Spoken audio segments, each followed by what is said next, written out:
Live Fit Podcast, episode 114, Stevia, the sweetener of the future. By the time I was in my early 20s, I was having weight issues. Like I would be skinny for a little bit and then I would be heavy and then back to skinny. I started calling that yo-yo weight.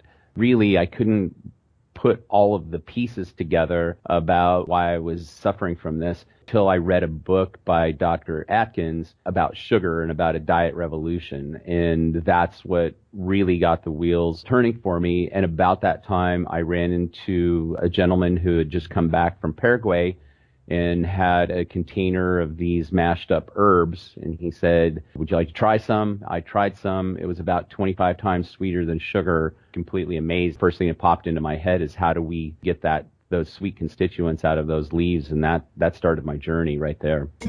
Welcome to the Live Fit Podcast with Glenn Johnson, your resource for all things that contribute to good health.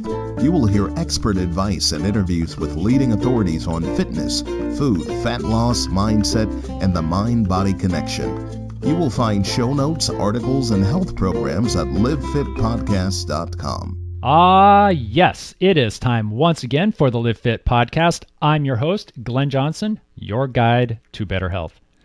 This is number 9 in my sugar series. Now, I know it's a little bit disjointed as my main sugar series ran from episode 89 through 96.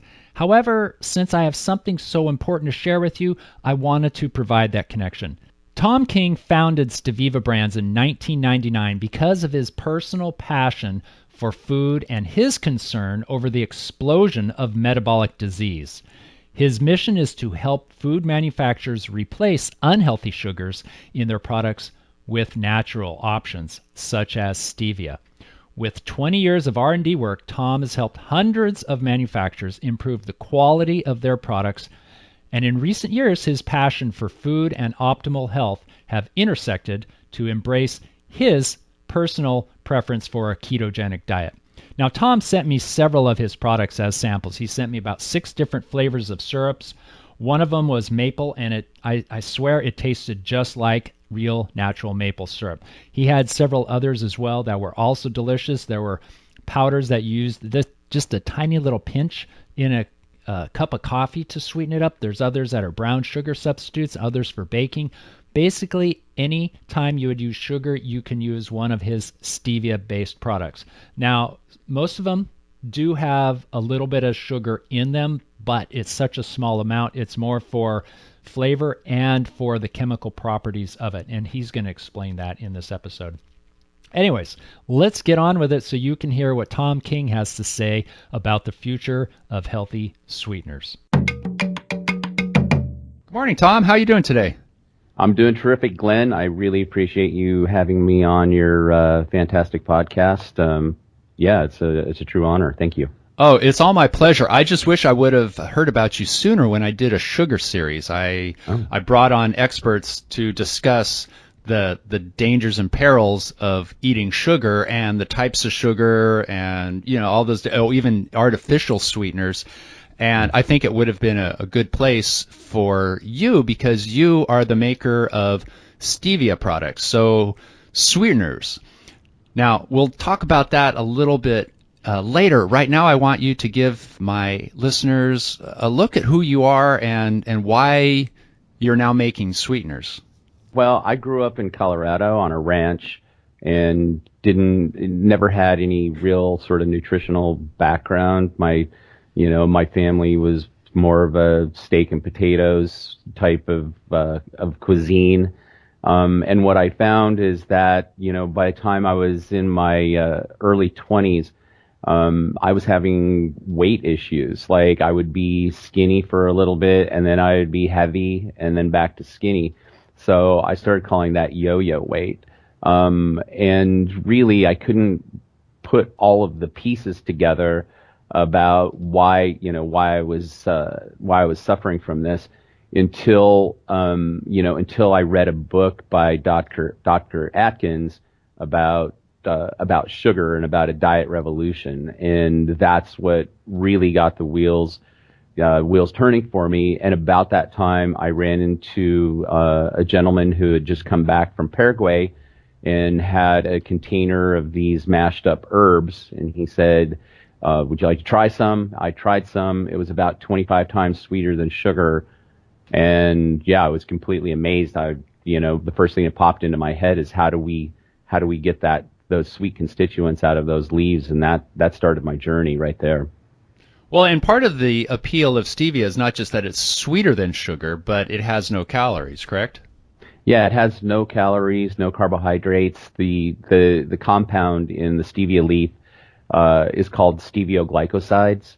So it's not metabolized by your body as any type of a sugar. So, it doesn't affect blood glucose levels, and it also doesn't affect ketone bodies if you're in a ketogenic diet.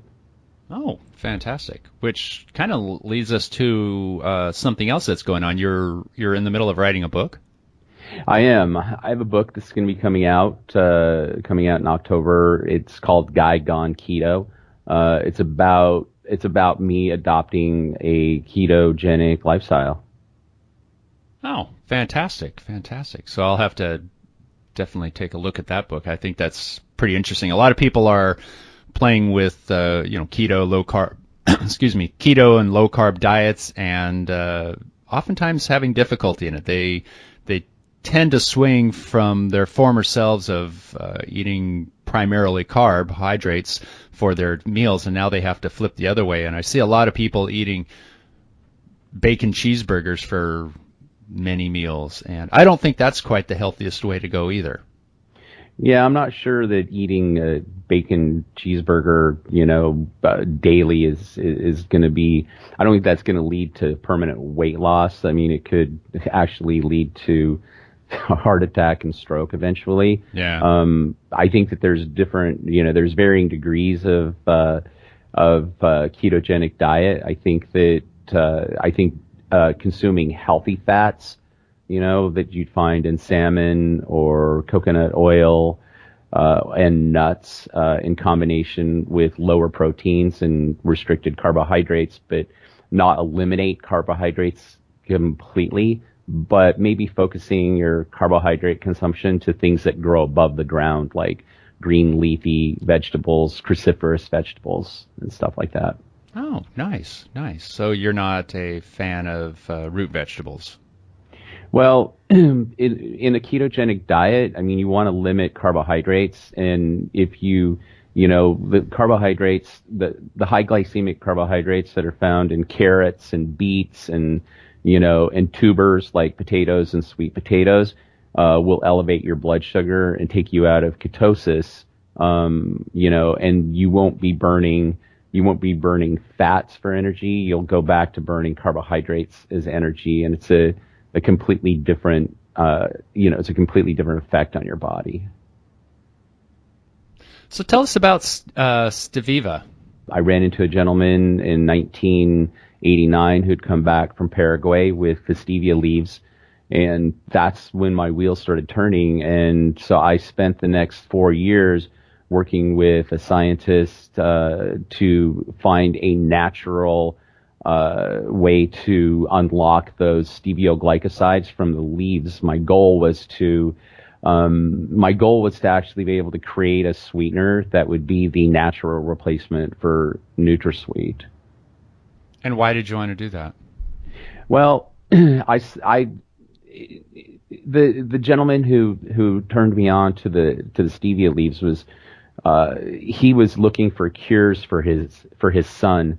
And his son suffered from phenylketonuria, which is the inability to metabolize phenylalanine, which is the main component in aspartame. Mm-hmm. And if you do suffer from PKU and you consume aspartame, it can have some pretty intense effects, including coma. So if you look at the back of like a can of Coke or Pepsi that's sweetened with aspartame, which is also called NutraSweet. When you look at the back label, you'll see a warning on there. It says warning to, people suffering from phenylketonuria, consuming this product could be prevent or present health risks. Wow.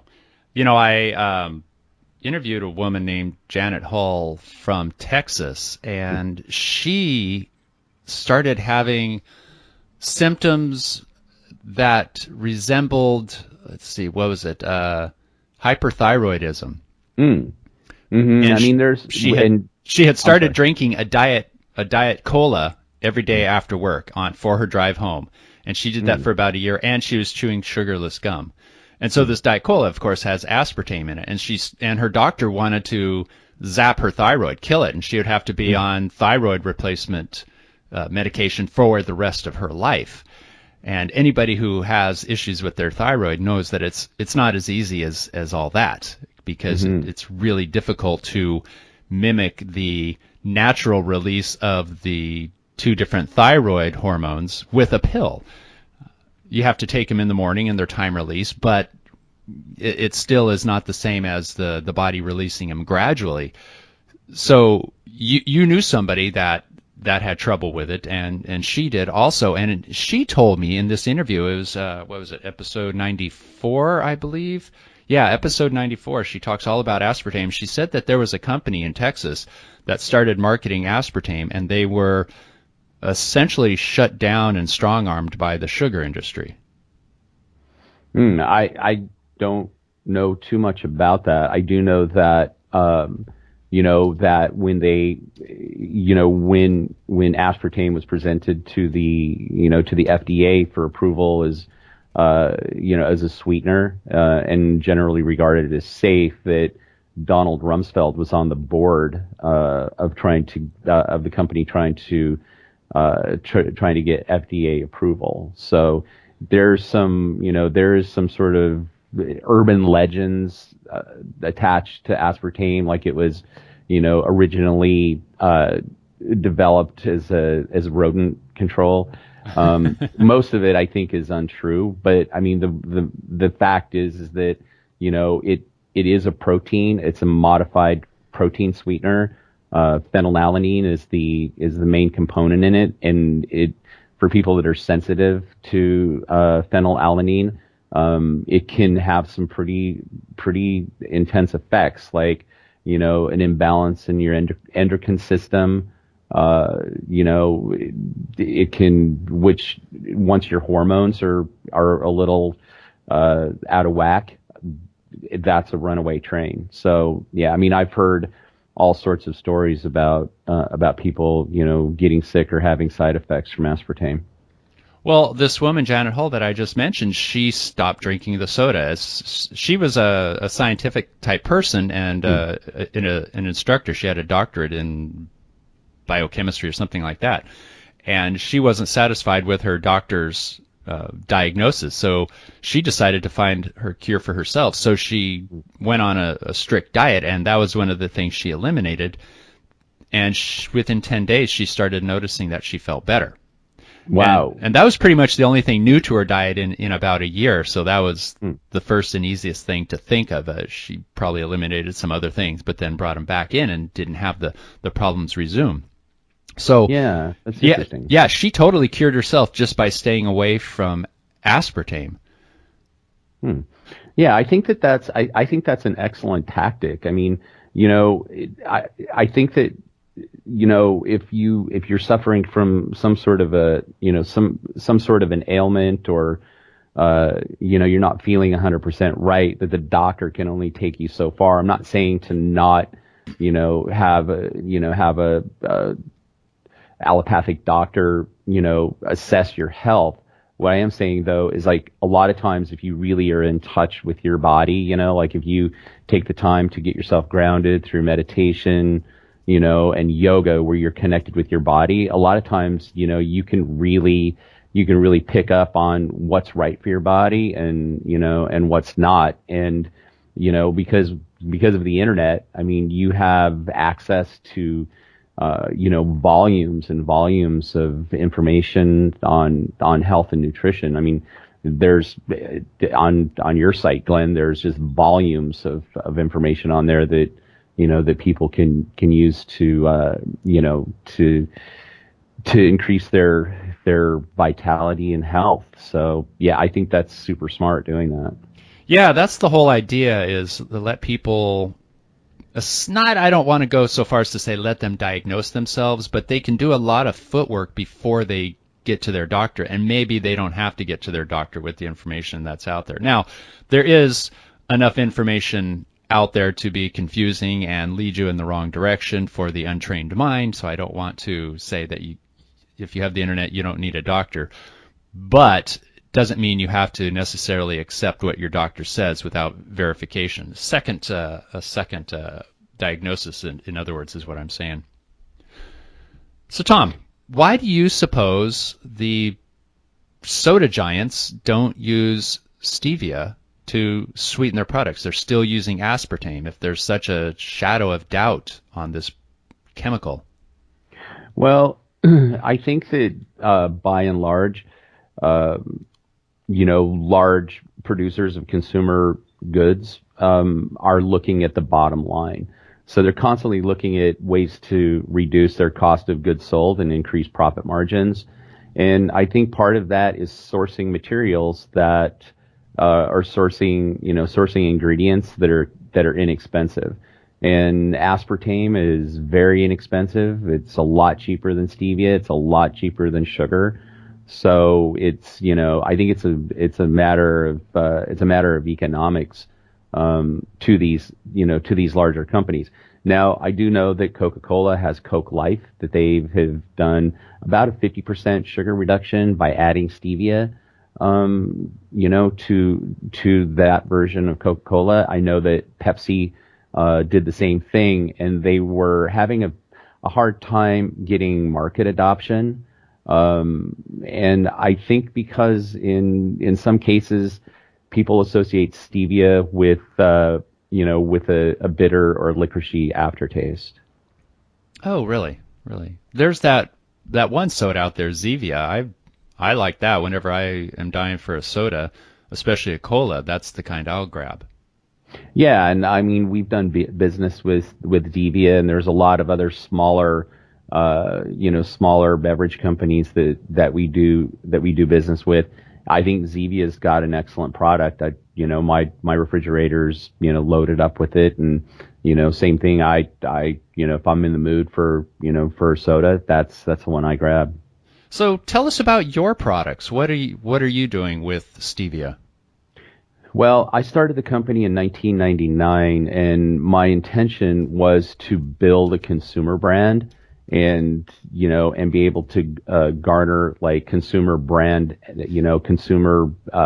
equity, having consumers recognize the brand, and then to parlay that that equity into building an ingredient company. The first time I saw stevia, that's the first thing that popped into my head. I will make this company be the natural version of NutraSweet. So we built the consumer brand, got into like 2,500 different stores, and then we ended up getting some rather large manufacturers that wanted to use our product, as a sweetener. And after 2008, when the FDA paved the way for stevia to be used as a sweetener instead of a dietary supplement, our business has grown, exponentially since that time. Well, that's great. Now, you sent me some products, which I thank you very much for. They were delicious, and there were several different liquid sweeteners. I could say syrups, but they weren't. It didn't have that consistency of a syrup. They're a little bit lower viscosity. And some powdered sweeteners, which I used in my coffee this morning. The cocoa sweet, is that what it's called? Mm-hmm. Yep. Do you want to tell us about those? Yeah, part of our process is creating sweetening systems, if you will, meaning that we are constantly innovating, trying to create new sweeteners, that people can cook and bake with. Because one of the challenges of cooking and baking with stevia is that it doesn't brown, and it doesn't participate in what's called Maillard, which is the interaction between sugars and proteins. And that Maillard reaction is what causes caramelization, increased viscosity. So the stevia doesn't participate in that. So what we've had to do is to find different types of fruit fibers and even add some, some very slow burning, nutritive sweeteners such as coconut palm sugar, and then infuse those with stevia, so the consumer and manufacturers can just have a drop-in solution for, brown sugar, regular table sugar, and then also, varying degrees of sugar reduction. So, we've created a rather large portfolio of sweeteners that can be used in any particular application by both consumers and manufacturers. Are these products out on the market? Yeah, most of them. I mean, most of our products are in stores now, like Whole Foods, Market of Choice, New Seasons, across the USA. So, like I said, most of them, not all of them though. But if they visited our website at steviva.com, you can actually browse our entire portfolio right there. Oh, fantastic. Yeah, I had not previously heard of your products, but I also don't really seek out sweeteners, so that kind of makes sense. And so the name Steviva, what's the? Obviously I get the stevia portion of it. What's the Eva? Well, when I first started the company, we were all in on stevia. We felt like stevia was going to be the end all be all. And, I didn't really foresee, the company growing beyond stevia. So that name that we've carried since 1999 has kind of, tied our hands somewhat, because people associate the name with stevia. Mm-hmm.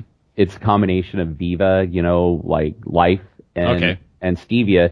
And, we were hoping to create, a good name association between, our brand and actual stevia, which definitely happened. Like, a lot of people even refer to stevia as Steviva and vice versa. But what it did is it pigeonholed us into just stevia, when, we offer more than stevia. We have monk fruit. We've got, coconut palm sugar, non-GMO crystalline fructose, stevia infused agave nectars. So we're actually moving towards a name change in at the first of the year, from Steviva Ingredients, which is our ingredient side. Mm-hmm. We're going to start calling it Icon Foods. Oh, okay. Now, I noticed you just mentioned that you infused stevia with agave nectar, and that was the syrup that I used, and we used some on our pancakes. I also put some in my coffee, and it's a little bit hard to use at first because it's so much sweeter than sugar, and I've, trained myself to not like sweet things. I mean, obviously I like fruit, and I do like sweet, but I don't eat candy, I don't eat cake, hardly ever. So those classical sweet things and regular soda just makes me gag because it is so sweet. So I've trained my palate to like a lower level of sweetness, and then I tried your sweeteners, and it was almost unpalatable at first. No offense, but because it was too sweet.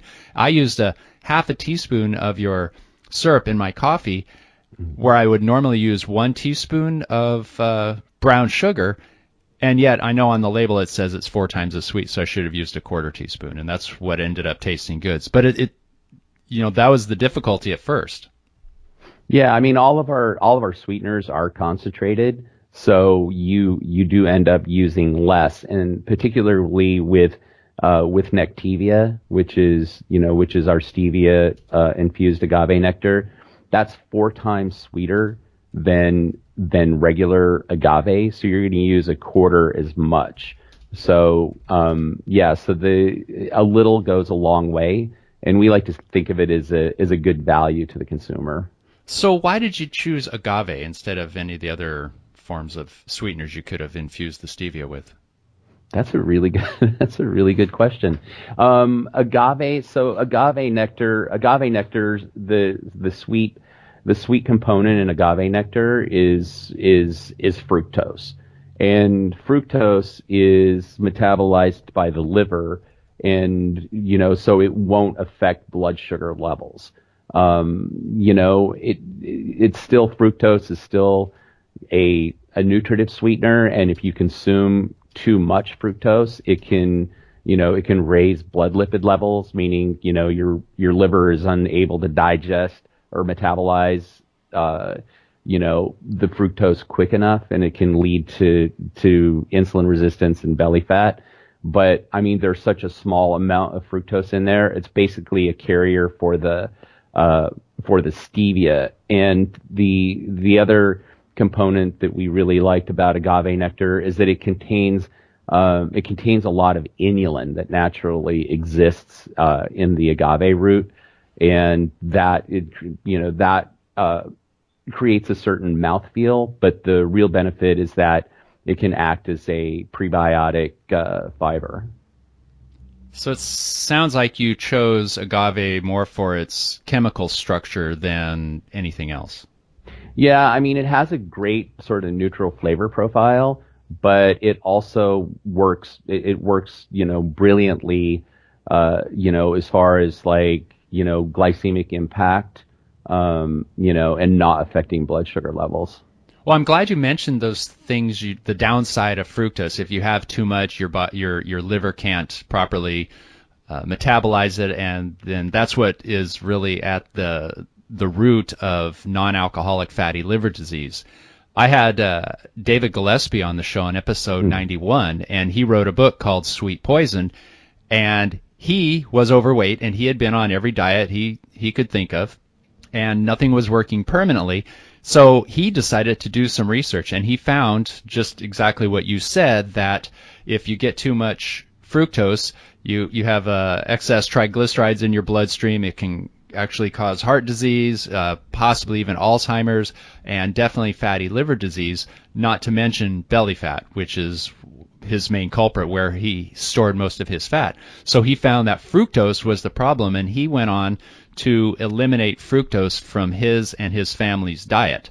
So they still eat sweets, but they use glucose instead. And he did say he likes stevia as well. So when I saw that you were using agave, I was a little concerned, but I did rationalize that there was probably very little agave in there relative, and since you're only using a quarter teaspoon per cup of coffee, I don't see that as being a problem. And this is coming from a fruit eater, so I'm getting plenty of fructose anyways.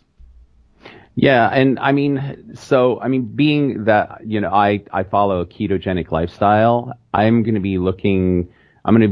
when I approach sweeteners, I'm going to be looking more at will this particular sweetener, raise blood sugar, or, knock me out of ketosis. And that's what I mostly look at. Like, glucose will give you a shot of insulin, and over time, if you have too much glucose, you become what's called insulin resistant, and that's when you can start developing, subcutaneous fat, like belly fat, and also, both glucose and fructose, can, when your prior guest said that the fructose can lead to dementia, there's new science that's revealing, brain disease like dementia and Alzheimer's is actually starting to be referred to as diabetes type 3. Oh, and no kidding. I haven't heard that one. Yeah, and it's pretty big, on the research that is showing how consuming both too much glucose and fructose can lead to, your Alzheimer's and dementia. And part of the reason for that is that if you're flooding your body with nutritive sweeteners like that, it prevents your body from going into a state of autophagy. And autophagy is where, cells that have become broken down actually start consuming themselves. And most of that happens in the brain, because our brain functions on peptides like proteins. Mm-hmm. And once those peptides are burned up or damaged, they need to be flushed out of the system. So if you're consuming large amounts of sugar, your body doesn't go into that process called autophagy, which destroys and eats those dead proteins and then flushes them out, of your brain fluid. So what happens is you start getting plaque built up on your brain. In the case of dementia, it's Lewy bodies plaque, and in the case of Alzheimer's, it's called amyloid plaque. So these are like dead proteins and plaque that build up on the brain and prevent conductivity, and that can definitely lead to brain disease. Thus, why they're calling those diseases diabetes type 3. And I've mentioned to people before that eating too much sugar is not just bad for your waistline, that it can cause you to store fat. Everybody seems to grasp that. Well, just don't eat too much then. And that too much is a pretty vague number. Nobody seems to know how much is too much, and certainly it's going to vary from person to person. But when you start talking about sugar causing heart disease and dementia, that's when they really check out, because they don't see the relationship. And I've seen a lot of people, a frightening amount of people lately, most of them under the age of 35, with non-alcoholic fatty liver disease. Mm. So I'm wondering if you know the answer to this question, and it's fine if you don't. Do you have any idea how much fructose is too much for the liver at any one time, or in other words, how much is safe to consume? Yeah, I wouldn't consume more than 25 grams of fructose per day. That is how much the average person's liver can metabolize. And so to put that into perspective, 25 grams of fructose would probably equal 4 apples per day. So definitely keeping your fructose consumption down won't tax the liver when it's metabolizing it. So I would say that's the general rule, to stay under 25 grams per day. Yikes! I guess I better cut down on my apple consumption. Are you eating more than 4 apples a day? Well, in the fall, we live here in apple country. Mm-hmm. Tom is in Portland as well, and during apple season, I eat. It's not unusual to eat 4 or 5 a day. Well, I mean, if you're eating 4 or 5 a day, you're staying relatively close to that threshold. It seems to me that you're probably very physically active, so you're probably burning a lot of that up. Yes. But if there's a person who's leading, a relatively sedentary lifestyle, then not exceeding that 25 grams is probably pretty important. And to put it into further perspective, when you take a look at the use of high fructose corn syrup in beverages, specifically energy drinks, if you consume one energy drink, it can actually put you at the threshold of having more fructose in your body than what your liver is able to metabolize. And then what happens is that that excess fructose is metabolized into, as you said, triglycerides, and that is what can lead to belly fat, like the subcutaneous white fat, and insulin resistance. Thank you for bringing that up. I was going to ask that question to give the people some comparison, because I think most people don't eat 4 or 5 apples a day, but there are people, and it's not as uncommon as you would like to think, that will consume 4 to 6 cans of soda a day, Mountain Dew, Coke, Pepsi, what have you. Now, I understand that high fructose corn syrup and table sugar, they have about the same chemical makeup, that it's roughly half fructose and half glucose. So could you look at a can of Coke, let's say, with 38 grams of sugar and just half that, and that's your fructose? Does it work out pretty much like that to your knowledge? Yeah, it does. I mean, there's varying degrees of percentages, but by and large, sucrose is going to be 55% glucose and 45% fructose. So I would say that it's safe to assume that if you're drinking a sugared beverage with high fructose corn syrup or even cane sugar, that if you take the total sugars, divide it by 2, that's going to give you your total glucose and fructose consumption.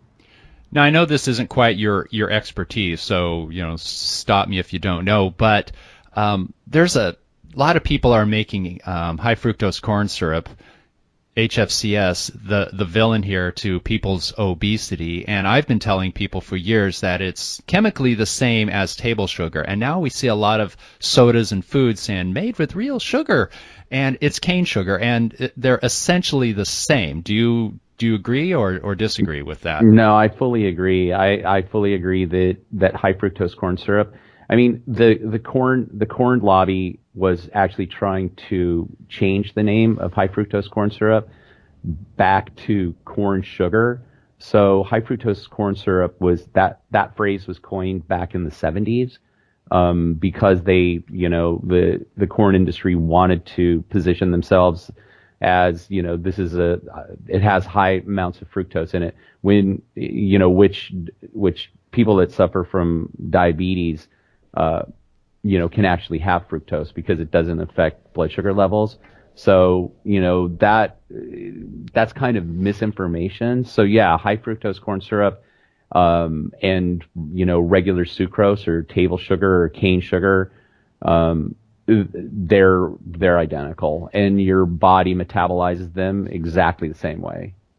Yeah, I've been saying that for years, and people don't want to believe me because they look around and they see the obesity epidemic. But I say it's clearly because there's more sugar in more foods, and there's more soda consumption than ever before. When I was a kid, we had soda in the house all the time, and I don't know if I even had one a day. It just wasn't that alluring for some reason. And here I was, a teenager at home alone with nobody stopping me, and I still didn't chug a 2-liter bottle in one day. Yeah, I mean, I think that food trends are definitely, on one hand, I think that the people that are eating, high amounts of sugar are continuing to eat more and more sugar.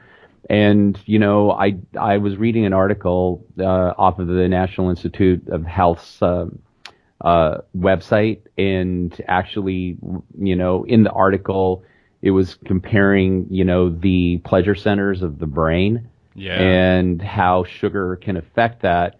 And it's very similar to drugs like cocaine. Sugar affects the pleasure centers. You're releasing dopamine. So there's conclusive science that, that would make sugar an addictive property. Oh yeah. I've definitely seen that before. And I just wanted to back up to the HFCS, and its name is high fructose corn syrup, but it's not that it's high in fructose necessarily. It's just that it's higher than regular corn syrup. Slightly higher. So I mean, it's all sugar though. Yeah, I think it went from 30% fructose to 45% fructose, something like that, 49, whatever the exact ratio is. It's now the same as table sugar. So when you get that soda or that food made with real cane sugar, you're not doing yourself any good. There's essentially no healthy sugar. You buy the sugar for the flavor that you like, if you like honey or brown sugar or whatnot. And HFCS has some really great properties for food, stabilizing and spoilage retarding, and it makes those cookies that people like that are chewy, does some browning. So not that I'm a proponent of eating it per se, because it is a sugar after all, but just wanted to make that clear. And what I am a proponent of is Steviva. I've really been loving using your syrup on my pancakes and the cocoa sweet in my coffee, and I like the maple the best. That was good. But what do you have? Madagascar chai and a couple other. Yeah, we have actually it's Madagascar vanilla, and that's my favorite one because I'm a big chai drinker. So I'll just use, I'll use like a unsweetened chai, like matcha with hot water in the morning, and I'll add the Madagascar vanilla. But we do have masala chai spice, Marrakesh spice, which is heavy in the cardamom. So yeah, the flavor profiles that we have for the Nectivia are more sort of warming spices. Mm-hmm. So that's because it works best with the sort of caramel flavor that agave has, but the maple is spot on. We did a panel, a tasting panel, and actually our maple Nectivia beat out actual maple syrup. Well, we're used to using real maple syrup, and we had pancakes this last weekend, and that's what we used, and it was great. Yeah, I really couldn't tell the difference. I didn't do a A/B test, but we just had that one on, and if I hadn't looked, I would have thought it was natural maple syrup. Wow. Well, thank you. I appreciate that. Oh, you're welcome. So, what else do you have to tell us? I have my book coming out. Like I said, in October. It's called Guy Gone Keto. Pretty excited about it. It's my first book, and I write about my journey into a ketogenic lifestyle and some of the challenges, some of the successes, some recipes, meal plan. So that's coming out. We're opening a new facility in fourth quarter of this year, and we're expanding our R&D and lab services 4 times the level that we have now, and we're going to be developing a lot of interesting products that cater to people that want to live a healthy lifestyle without so much sugar in their life. That's fantastic. Where can people find you? Well, they can find our website at steviva.com. That's S as in Sam, TEVIVA.com, or they can hit my personal website, and that's thomking.com. That's THOMKING.com. I can be found on all of the socials under Thom King. All of the socials with Steviva. And if your listeners want to reach out to me directly, my email address is thom.king, King, @steviva.com. I return all my emails. So yeah, that's generally the best way to reach me. Well, that makes it pretty easy. Another easy way is to go onto the show notes page for this episode and just click on the link. I'll have all links that we've mentioned here, including your book, some information about your book, a way for them to find it, buy it, and learn more about it. I thank you very much, Thom. This has been very educational, enlightening. I'm sweetening up the world without damaging health. I love it. Thanks, Glenn. I totally appreciate you having me on your podcast. I think what you do is super important. Well, thank you. Thank you for listening to this episode of the Live Fit Podcast. Please subscribe and share with someone you care about. Read show notes, articles, resources, and learn more about our weight management programs at livefitpodcast.com. Once again, thanks for listening, and always remember to live fit.